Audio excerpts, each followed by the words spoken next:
Hello students, कैसे हैं आप सब। Myself Pankaj Kumar, PGD commerce in Bloom public senior secondary school affiliated to CBSE. आज हम वीडियो लेके आए हैं फॉर मैक्रो इकोनॉमिक्स। जी हाँ, सही सुना आपने, मैक्रो इकोनॉमिक्स। मैक्रो इकोनॉमिक्स से रिलेटेड अभी तक 3 वीडियो आ चुकी हैं और उन 3 वीडियोस के टॉपिक हमने क्या क्या कवर किए थे। इंट्रोडक्शन टू मैक्रो इकोनॉमिक्स की मैक्रो इकोनॉमिक्स होती क्या है, क्यों पढ़ते हैं, क्या समस्याएं हैं, कौन कौन से सेक्टर्स हमारी इकोनॉमी में होते हैं। साथ ही हमने पढ़ा था circular flow of income. Circular flow of income में हमें ये समझना होता है कि हमारी कंट्री में जो मनी होता है इकोनॉमी में, वो कैसे मूव होता है one place to other place, one sector to other sector. And the next video was about basic concept of macroeconomics या नेशनल इनकम। और नेशनल इनकम में यूज होने वाले कुछ बेसिक कंसेप्ट्स होते हैं like citizenship, residentship, transfer income, factor income, final goods, intermediate goods. तो वो सारी वीडियो हम उन पर वीडियो ऑलरेडी बना चुके हैं। जिसने अभी तक इन 3 वीडियो को नहीं देखा है, मैं आई रिक्वेस्ट कि आप पहले उन वीडियोस को देखिए, तभी जाके आपको नेक्स्ट वीडियो समझ आएगी। ठीक है,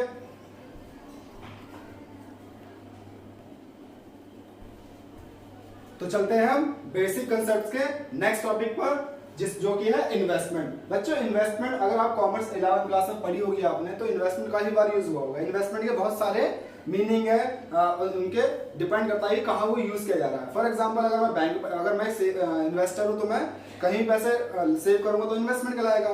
ठीक है, in the same way businessman अगर पैसा बिजनेस में इन्वेस्ट करते हैं तो वो भी इन्वेस्टमेंट कहलाता है। लेकिन जब अगर हम इकोनॉमिक्स की बात करें तो वहां पे इन्वेस्टमेंट का मीनिंग थोड़ा सा डिफरेंट है।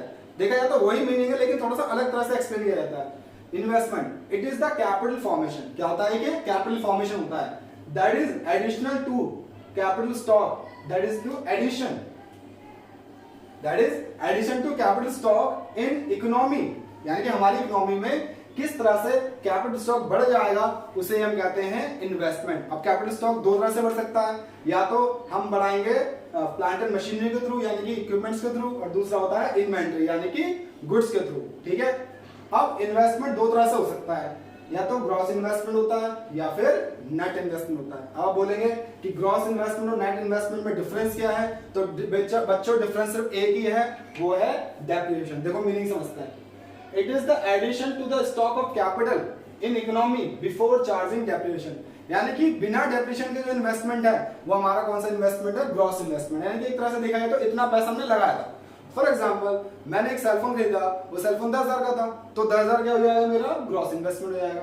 ठीक है, तो फिर नेट इन्वेस्टमेंट क्या होगा, it is actual addition to the stock of capital in economy after charging depreciation. यानी कि जो मैंने सेलफोन खरीदा था, उस सेलफोन की कीमत आज 2,000 रुपए कम हो गई, यानी कि 10,000 से 8,000 हो गई, तो कौन सा इन्वेस्टमेंट बन गया, नेट इन्वेस्टमेंट बन गया। तो अगर बिफोर डेप्रिसिएशन अगर कोई इन्वेस्टमेंट है तो कौन सा इन्वेस्टमेंट है, ग्रॉस इन्वेस्टमेंट है। और अगर कोई इन्वेस्टमेंट आफ्टर डेप्रिसिएशन है तो कौन सा इन्वेस्टमेंट है, नेट इन्वेस्टमेंट है। तो इसलिए हमारा एक फॉर्मूला ही बन जाता है, net investment equals to gross investment minus depreciation. इसको आप रिवर्स भी कर सकते हो, नेट इन्वेस्टमेंट इधर जाएगा, ग्रॉस इन्वेस्टमेंट इधर जाएगा, तो क्या फॉर्मूला बन जाएगा, ये बन जाएगा gross investment equals to net investment plus depreciation. ठीक है, तो इन्वेस्टमेंट क्या है, कैपिटल फॉर्मेशन है, 2 तरह का होता है, ग्रॉस इन्वेस्टमेंट और net investment. Gross investment investment before depreciation, net investment investment after depreciation. Clear है यहां तक।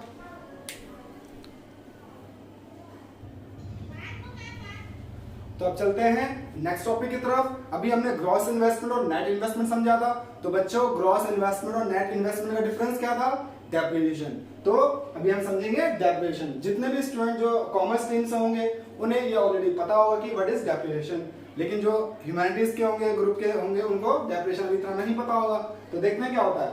Depreciation it refers to fall in the value of fixed assets या investment due to normal wear and tear, passage of time और observation. यानी कि हमारी जो fixed assets है या हमारी जो इन्वेस्टमेंट है उसकी वैल्यू में कमी आ जाती है, फॉल हो जाती है। क्यों हो जाती है, उसके बहुत सारे रीजन है। एक तो normal wear and tier. Normal wear and tier का मतलब है टूट फूट, यानी कोई भी चीज हम यूज करते हैं तो धीरे धीरे वो घिसती चली जाती है, उसकी वैल्यू कम होने लग जाती है। Second is passage of time, समय बीतता रहता है, जैसे जैसे समय बीतता रहेगा उसकी एफिशिएंसी कम होगी, एफिशिएंसी कम होगी तो उसकी कीमत भी कम होगी। एंड ऑब्सोलेशन। ऑब्सोलेशन का मतलब क्या, ऑब्सोलेशन का मतलब होता है आउटडेटेड टेक्नोलॉजी।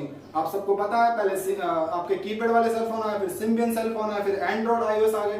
तो जो जैसे जैसे लेटेस्ट टेक्नोलॉजी आती चली जाती है ओल्ड टेक्नोलॉजी आउटडेटेड हो जाती है और उसे हम क्या कहते हैं, ऑब्सोलेशन कहते हैं। सबको समझ में आया? अब हम बात करते हैं डेप्रिसिएशन, तो पता चल गया डेप्रिसिएशन के रीजंस क्या हैं। बच्चों डेप्रिसिएशन के रीजंस ऑलरेडी मैंने डेफिनेशन में लिख दिए हैं। कौन कौन से हैं? पहला है normal wear and tear, normal wear and tear. Second is passes of time और लास्ट वन इज ऑब्सोल्यूशन। ये ऑलरेडी रीजंस है, कि आप डेफिनेशन याद करो आपको रीजन ही मिल गया। कई बार क्वेश्चन आया 3 नंबर का कि डेफिनेशन क्या होता है। अब साथ ही साथ इससे कुछ अदर नेम्स भी हैं, यानी कि क्वेश्चन में जरूरी थोड़ी डेफिनेशन लिखाएगा। जब हम बात करेंगे तो डेफिनेशन के बहुत सारे मीनिंग भी, अदर नेम्स भी हैं। अदर नेम्स क्या है? एक है cost of replacement, second is consumption of fixed capital, एक और समझ लेते हैं वो होता है आपका रिडक्शन इन कैपिटल फॉर्मेशन। ठीक है, तो ये आपके क्या नाम है डेप्रिसिएशन के अदर नेम्स। इसमें और भी नेम होते हैं, आप बुक्स में देखेंगे आपको बहुत सारे नाम मिल जाएंगे, लेकिन ज्यादातर जो न्यूमेरिकल्स होते हैं या जो थ्योरिकल क्वेश्चन होते हैं उनमें ये नाम रिपीट होते हैं। तो हमें एक रिलेशन मिल गया इसमें। आप क्या करेंगे, अब जब हम न्यूमेरिकल सॉल्व करने जाएंगे ना तो वहां पर डेप्रिसिएशन बहुत ही इंपॉर्टेंट होगा। तो वहां पर दो चीजें होंगी, एक ग्रॉस इन्वेस्टमेंट होगा या फिर नेट इन्वेस्टमेंट होगा। ग्रॉस इन्वेस्टमेंट से अगर नेट इन्वेस्टमेंट जाना होगा तो आप क्या करेंगे, आप माइनस कर देंगे डेप्रिसिएशन। अगर आपको ग्रॉस इन्वेस्टमेंट दिया है और आपको क्या निकालना है, नेट इन्वेस्टमेंट, तो आप क्या कर देंगे, माइनस डेप्रिसिएशन। लेकिन अगर आपको नेट इन्वेस्टमेंट दिया है और नेट इन्वेस्टमेंट में से आपको ग्रॉस इन्वेस्टमेंट तक जाना है तो आप क्या करेंगे, वापस रिवर्स कर देंगे, प्लस डेप कर देंगे। ठीक है, ये अभी आगे काम आएगा जब हम न्यूमेरिकल सॉल्व करेंगे। ग्रॉस से नेट जाने के लिए माइनस और नेट से ग्रॉस जाने के लिए प्लस डेप्रिसिएशन। तो अभी तक हमने क्या समझा, meaning of depreciation, reason of depreciation और रिलेशन बिटवीन ग्रॉस इन्वेस्टमेंट और नेट इन्वेस्टमेंट। एक छोटा सा टॉपिक और आया था बच्चों, वो आता है कैपिटल लॉस। कई लोग कैपिटल लॉस को कंसीडर कर लेते हैं डेप्रिसिएशन की, भाई कैपिटल लॉस का मतलब भी भाई देखा जाए तो क्या हो रहा है यहाँ पे, fall in the value of fixed asset and investment, value कम हो रही है, कैपिटल लॉस में वैल्यू कम होती है। लेकिन डेप्रिसिएशन और कैपिटल लॉस सेम नहीं है। डेप्रिसिएशन की वजह से हमारा कभी भी प्रोडक्शन खत्म नहीं होता, प्रोडक्शन बंद नहीं होता, प्रोडक्शन स्लो नहीं होता, और उसके रीजंस भी अलग अलग हैं। लेकिन कैपिटल लॉस का रीजंस बहुत अलग होते हैं बच्चों। कैपिटल लॉस का रीजन होता है एक्सीडेंट, थेफ्ट, नेचुरल डिजास्टर, यानी कि उस वजह से हमारा प्रोडक्शन बंद हो जाता है या स्लो हो जाता है। तो कैपिटल लॉस को आप कभी भी डेप्रिसिएशन समझने की गलती मत करना। और डेप्रिसिएशन बच्चों, you will be surprise, depreciation का प्रोविजन हम अपने प्रॉफिट से बना के रखते हैं जिससे कि हम मशीनरी को रिप्लेस भी कर सकें। इसलिए इसका दूसरा नाम भी क्या है, कॉस्ट ऑफ रिप्लेसमेंट, यानी कि हम रिप्लेसमेंट भी कर सकते हैं। लेकिन एक बार हमारे फैक्ट्री में एक्सीडेंट हो जाए तो हम पूरी तरह से नष्ट हो जाती है फैक्ट्री, सब स्टॉक नष्ट हो जाते हैं, तो हम लोग उसका रिप्लेसमेंट कर ही नहीं सकते। लेकिन in the case of depreciation हम लोग इन्वेस्टमेंट का रिप्लेसमेंट कर सकते हैं।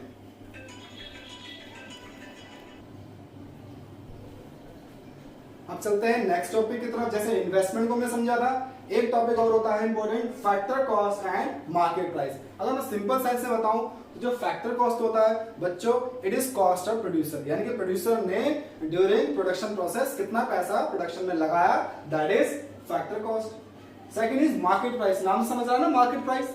मार्केट प्राइस क्या होता है, market price is the price which at which the product is sold in the market, यानी कि जिस प्राइस पर प्रोडक्ट मार्केट में बेचा जा रहा है वो क्या होता है, मार्केट प्राइस होता है। यानी कि किसी कॉस्ट हो गई, ये प्रोड्यूसर कॉस्ट हो गई, और मार्केट प्राइस की कॉस्ट हो गई, ये कंज्यूमर की कॉस्ट हो गई। यानी कि प्रोड्यूसर इतना पे करता है और कंज्यूमर इतना पे करता है। तो सीधी सी बात, दोनों में डिफरेंस भी तो होगा।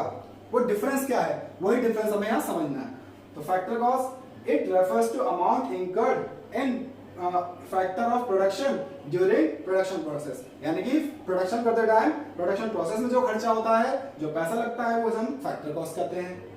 It refers to price at which product is sold in the market, market में जिस प्राइस पे प्रोडक्ट बेचा जाएगा उसे हम कहते हैं मार्केट प्राइस। तो दोनों का डिफरेंस क्या है बच्चों, दोनों का डिफरेंस है NIT। आप बोलोगे NIT क्या है, ये फॉर्मूला है, market price is equal two factor cost plus NIT।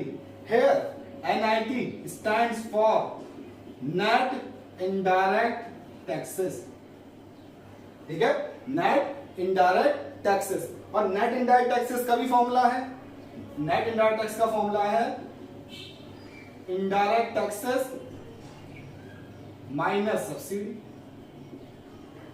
ठीक है। अब इसके बारे में अगले पार्ट में समझते हैं।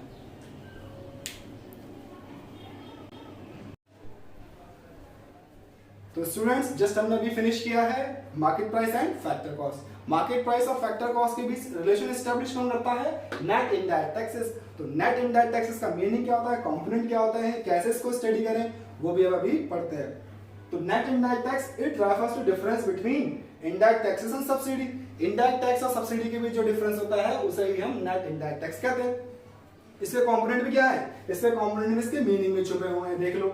Components indirect tax and subsidy, तो इसके कंपोनेंट भी दो ही हैं। अब दोनों का मीनिंग समझते हैं। इनडायरेक्ट टैक्स क्या होता है? Indirect tax refers to taxation imposed by government on exchange of goods and services. यानी कि जितने भी गुड्स एंड सर्विसेज मार्केट में एक्सचेंज होते हैं, सेल या परचेज होते हैं, उसमें लगने वाला टैक्स कौन सा होता है? इनडायरेक्ट टैक्स होता है। तो इनडायरेक्ट टैक्स के एग्जांपल्स क्या हैं? बहुत सारे एग्जांपल्स थे। पहले तो import duty, export duty, sale tax, VAT, entertainment tax, service tax. लेकिन अभी रिसेंटली 2016 में गवर्नमेंट ऑफ इंडिया ने इन सभी टैक्सेस को इंटीग्रेट करके बना दिया है goods and services tax. However कुछ प्रोडक्ट पर भी ओल्ड टैक्सेशन पॉलिसी है, लेकिन अगर आपको कोई पूछे कि इनडायरेक्ट टैक्स का क्या एग्जांपल है, तो आप सीधा एक आंसर कर सकते हो, GST, goods and services tax. और एक हर लेवल की गवर्नमेंट इसको चार्ज करती है, चाहे सेंट्रल गवर्नमेंट हो चाहे स्टेट गवर्नमेंट हो। Then subsidy. सब्सिडी क्या है? सब्सिडी आप लोगों ने सुना भी होगा। अभी बहुत सुप्रीम एग्जांपल अगर मैं आपको बताऊं तो आपके घर में गैस सिलेंडर आता होगा। गैस सिलेंडर के लिए आप पैसे पे करते हो, फुल पेमेंट कर देते हो एजेंसी को, लेकिन उसका कुछ एक अमाउंट आपके बैंक अकाउंट में रिवर्स आ जाता है। वो एक तरह का सब्सिडी था बच्चों, वो एक तरह का सब्सिडी ही है। तो सब्सिडी का मतलब क्या है? It is economic help. क्या है ये? इकोनॉमिक हेल्प है गिवन बाय गवर्नमेंट, और ये भी गवर्नमेंट देती है। अब देख लो, टैक्स किसने चार्ज किया? गवर्नमेंट ने। सब्सिडी भी कौन दे रही है? Government, for general welfare. अब जनरल वेलफेयर मतलब सबके भले के लिए। अब सबके भला किसका होगा इसमें? अमीरों को नहीं मिलती सब्सिडी। यहाँ सब्सिडी मिलती है फर्म और हाउस होल्ड को ही। सब्सिडी मिलेगी फर्म्स और हाउस होल्ड को ही, लेकिन जिनको जरूरत होगी, जिनका इकोनॉमिक वेलफेयर जरूरी होगा। फॉर एग्जाम्पल, अगर आप रिचर क्लास में तो आपको सब्सिडी की जरूरत ही नहीं है, तो आप सब्सिडी नहीं लेंगे। लेकिन जो पुअर फार्मर्स होते हैं और पुअर पीपल्स होते हैं, जिनके पास अपनी नीड पूरी करने के लिए पैसा नहीं होता है, तो गवर्नमेंट उनको इकोनॉमिक या फाइनेंशियल असिस्टेंस देती है इन फॉर्म ऑफ मनी। तो वही क्या होता है? सब्सिडी होता है। तो इनडायरेक्ट टैक्स गवर्नमेंट ने कलेक्ट किया, अपने पास जमा करा। सब्सिडी गवर्नमेंट ने अपनी तरफ से पे कर दी, यानी कि ये रिसीव हुआ और ये पे हुआ। तो इन दोनों का डिफरेंस क्या होता है? आपका इनडायरेक्ट टैक्स। इन दोनों का डिफरेंस क्या होता है? Indirect tax. कई बार एग्जाम में एक नंबर का क्वेश्चन आ जाता है कि क्या हमेशा इनडायरेक्ट टैक्स ज्यादा होता है सब्सिडी से? ऐसा जरूरी है? नहीं बच्चों, इसके 3 सिचुएशंस हैं। आईटी ज्यादा भी हो सकता है, आईटी सब्सिडी से कम भी हो सकता है, और आईटी सब्सिडी के बराबर भी हो सकता है। यानी कि अगर इनडायरेक्ट टैक्स ज्यादा होगा सब्सिडी से, तब तो एनआईटी पॉजिटिव आएगा, ठीक है। और अगर सब्सिडी आपने ज्यादा पे कर दी तो एनआईटी नेगेटिव आएगा। और अगर दोनों बराबर तो 0 हो गया एनआईटी, फिर तो उसकी कोई जरूरत ही नहीं है, ठीक है। तो अब हमें क्या करना है? कभी भी क्वेश्चन में फैक्टर कॉस्ट दिया होगा, तो फैक्टर कॉस्ट से हमें मार्केट प्राइस निकालना होगा। तो फैक्टर कॉस्ट से मार्केट प्राइस जाने के लिए हम क्या उसमें प्लस कर देंगे? एनआईटी। और मार्केट प्राइस से फैक्टर कॉस्ट जाने के लिए रिवर्स कर देंगे, एनआईटी क्या कर देंगे? माइनस कर देंगे। यानी कि अगर आपको एफसी दिया हुआ है और एमपी पूछा है तो प्लस कर दो एनआईटी, एमपी दिया हुआ है एफसी पूछ रहा है तो माइनस एनआईटी कर दो। ये क्यों? अभी मैं जो ये सर्कुलर बना रहा हूं, ये जो सर्कल बनाया है मैंने, ये कहां यूज होगा वो आपको 1-2 वीडियो के बाद जरूर पता चलेगा।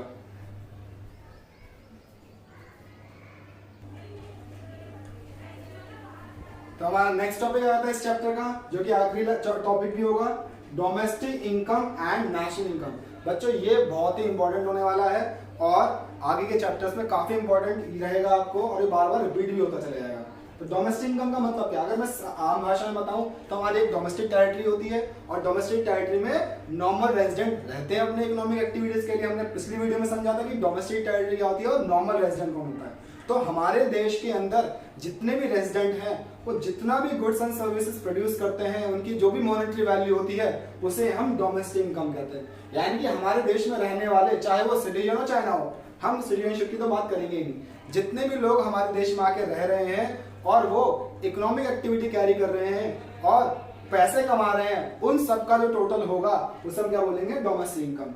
It refers to net money value of all final goods and services produce within domestic territory, हमारी टेरिटरी में, डोमेस्टिक मतलब खुद की टेरिटरी में, ड्यूरिंग 1 ईयर और 1 साल के अंदर, पिछले 1 साल के अंदर, by normal resident, non resident नहीं, नॉर्मल रेजिडेंट। यानी कि हमारे देश में जो भी रेजिडेंट रह रहे हैं उन सब के फाइनल गुड्स एंड सर्विसेज की जो वैल्यू होगी उसे हम क्या बोलेंगे, डोमेस्टिक इनकम। अब बात करेंगे नेशनल इनकम की। National income is just extension of domestic income. तो नेट इनकम का मतलब क्या है, domestic income plus net factor income from abroad. यानी कि अब्रॉड में कुछ हमारे रेजिडेंट होंगे, उन्होंने भी पैसे कमाए होंगे, और कुछ नॉन रेजिडेंट हमारे इंडिया में रह रहे होंगे, उन्होंने भी कुछ पैसे कमाए होंगे। तो उन दोनों के बीच जो डिफरेंस होता है उसे हम कहते हैं net factor income from abroad. यानी कि हम अब्रॉड की नेट इनकम भी अगर इसमें ऐड कर दें तो हम बोलते हैं नेशनल इनकम। यानी कि डोमेस्टिक इनकम और नेशनल इनकम के बीच क्या रिलेशन है, नेट फैक्टर इनकम का। इसे हम शॉर्ट में NFIA भी बोल सकते हैं। तो क्या होगा इसका सर्कुलर, देखो डोमेस्टिक इनकम दी हुई है आपको, डोमेस्टिक से नेशनल जाने के लिए करोगे आप प्लस करोगे NFIA, देख लो यहाँ पे लिखा भी था, डोमेस्टिक इनकम से नेशनल इनकम जाने के लिए आप क्या करोगे, NFIA प्लस कर दोगे। तो इसके उलट नेशनल इनकम को डोमेस्टिक इनकम में कन्वर्ट करोगे तो क्या करोगे, NFIA माइनस कर दोगे। कितना सिंपल है, ठीक है। ये तीसरा सर्कुलर है भी आपका। इससे पहले हमने कौन सा पढ़ा था, पहला था आपका डेप्रिसिएशन के रिलेटेड, दूसरा था हमारा इनडायरेक्ट टैक्स से रिलेटेड, और तीसरा हो गया NFIA से रिलेटेड।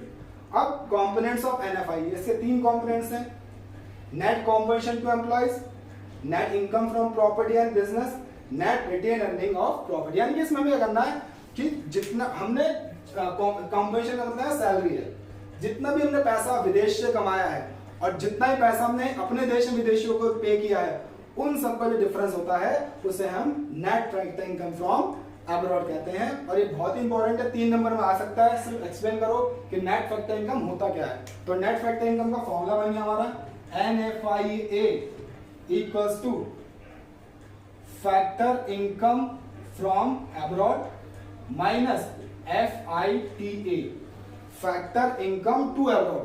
यानी कि अब्रॉड से पैसा कितना आया और अब्रॉड को पैसा कितना दे दिया, उन दोनों का जो डिफरेंस होगा उसे हम कहते हैं NFIA, net factor income from abroad equals to factor income from abroad minus factor income to abroad.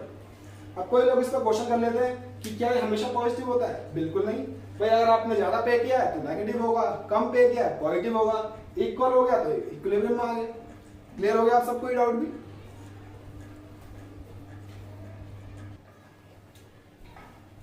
तो देखते हैं आज की वीडियो हमने क्या क्या समझ लिया है। हमने समझा है ग्रॉस इन्वेस्टमेंट, नेट इन्वेस्टमेंट, हमने समझा है फैक्टर कॉस्ट और मार्केट प्राइस, हमने समझा है डोमेस्टिक इनकम और नेशनल इनकम। ये मैं दोबारा से रिकॉल करवाना चाहता हूं। अगर आपको ग्रॉस इन्वेस्टमेंट दिया हुआ है, ग्रॉस इन्वेस्टमेंट से नेट इन्वेस्टमेंट जाने के लिए आप डेप्रिसिएशन माइनस करेंगे, और नेट इन्वेस्टमेंट से ग्रॉस इन्वेस्टमेंट जाने के लिए आप डेप्रिसिएशन क्या कर देंगे, आप प्लस कर देंगे, ठीक है। In the same way factor cost से अगर आप मार्केट प्राइस जाएंगे तो आपको NIT प्लस करना होगा, और मार्केट प्राइस से फैक्टर कॉस्ट जाना होगा तो आपको NIT माइनस करना होगा। डोमेस्टिक इनकम से नेशनल इनकम जाने के लिए आपको NFIA प्लस करना होगा, और नेशनल इनकम से डोमेस्टिक इनकम जाने के लिए आपको NFIA माइनस करना होगा। तो इसमें करेक्ट क्या निकल के आता है कि gross investment is greater than net investment. तो ऑब्वियसली बात है ग्रॉस से नेट जाओगे तो माइनस करना होगा, यानी कि बड़े से छोटे की तरफ जाओगे तो माइनस तो करना होगा। और factor cost is less than market price, तो यानी कि फैक्टर को अगर आप बड़े की तरफ जाओगे, फैक्टर कॉस्ट से मार्केट प्राइस तक जाओगे तो प्लस करना होगा, तो देखो प्लस कर रखा है। और मार्केट प्राइस से फैक्टर कॉस्ट जाओगे तो आपको माइनस करना होगा। आपका जो डोमेस्टिक इनकम है, डोमेस्टिक इनकम वो छोटा है नेशनल इनकम से।